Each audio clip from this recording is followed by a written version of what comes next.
movie producer Harvey Weinstein sexually harassed and assaulted women in the entertainment industry.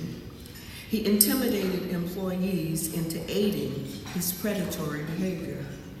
And he went to incredible lengths to keep the truth from coming out, even hiring private investigators to spy on dozens of actresses and journalists. Last October, reporters Jodi Kantor and Twohey of the New York Times finally broke the Weinstein story. They named names, described incidents in graphic detail, and cited settlements and non-disclosure agreements going back almost 3 decades. A few days later, Ronan Farrow published in the New Yorker an account that he had been working on for almost a year, in which several of Weinstein's victims broke their silence about the agonizing experiences. Together, these 3 reporters spurred Weinstein's downfall and shamed his enablers. Their articles unleashed a torrent of revelations of sexual misconduct in numerous professions and workplaces and inspired global campaigns like #MeToo and #Time'sUp to stop it. So for propelling the topic of sexual harassment into a national discussion and reckoning, we honor Jodi Kantor, Twohey, and Ronan Farrow, who share the award for national recognition.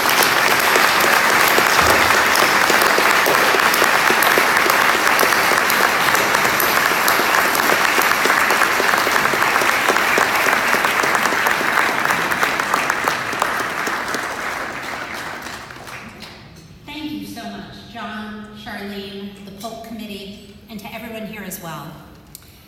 Yesterday was the 6-month anniversary of the publication of our story, and we spent the day feeling the same way we felt every day since October 5th. Absolutely staggered.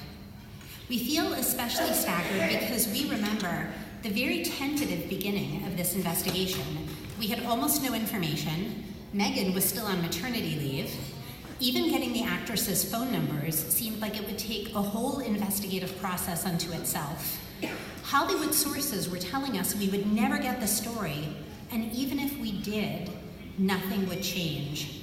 Whatever Harvey Weinstein had or had not done to women, that was how Hollywood worked. That was how life worked. The fact that all of that is now under question is due to efforts that went far beyond our own.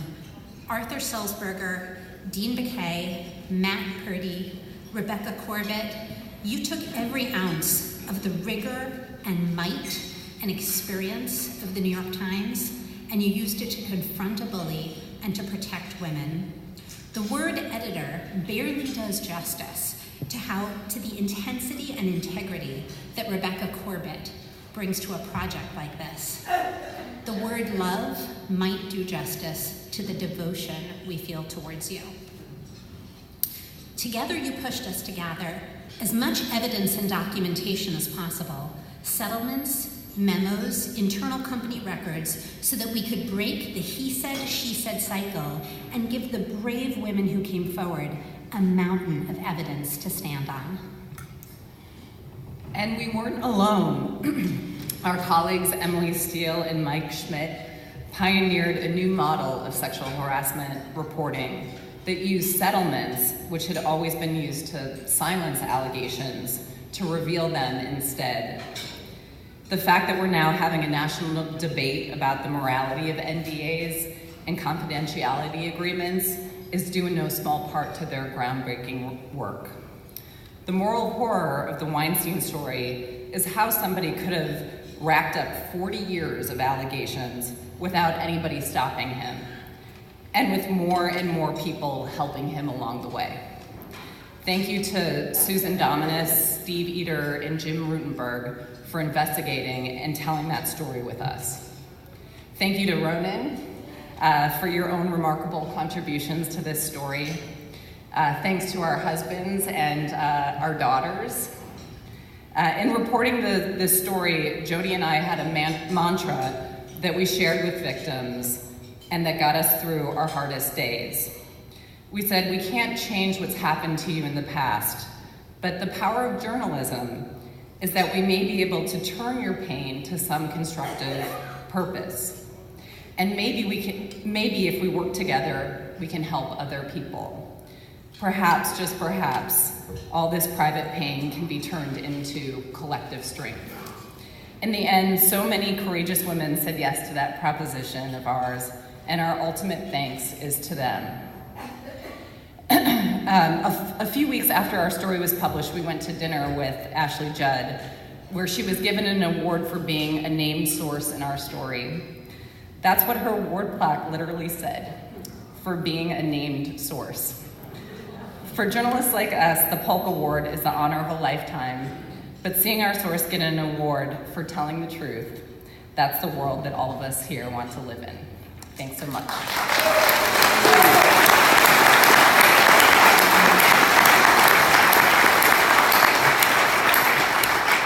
Well, here I am again, moments after Jodi and Megan. I've been here before. Obviously, I want to echo everything Jodi and Megan said, and I'll try to do it briefly. I've been strenuously advised to keep it under a minute. I'm so grateful for their brave reporting. I'm so grateful to all the reporters who banged their heads against the wall trying to break this. Jodi and Megan especially, but also in the years before all of us. Ken Oletta, David Carr, who I think died still wanting, by all accounts, to break this open. Ben Wallace, more recently, for New York Magazine. So many of the other reporters were so generous throughout this process. I was blown away by that, and it was a lifeline. And of course, I owe so much, we all do, to the women who were brave enough to speak out. As many of you know, I didn't start my reporting on this at The New Yorker, and I will forever be grateful to David Remnick and my editors at The New Yorker, including David Rode and Deirdre Foley-Mendelson, who are here. I have seen firsthand how much it means and what an absolute lifeline it is to be supported by your editorial chain of command and protected by people who believe in the reporting. And I've seen how devastating the opposite can be. People say that we're in the midst of a reckoning on this issue, but I think what really happened is we learned the truth about what was already happening. And it feels like a reckoning because we weren't telling the truth about this for so long. So I am profoundly grateful for this award. It's not just the honor of a lifetime, it's an institution that supports all of us banging our heads against the wall, trying to tell the truth. And I'm in a room full of people doing that, and I'm so grateful to every one of you. Thank you.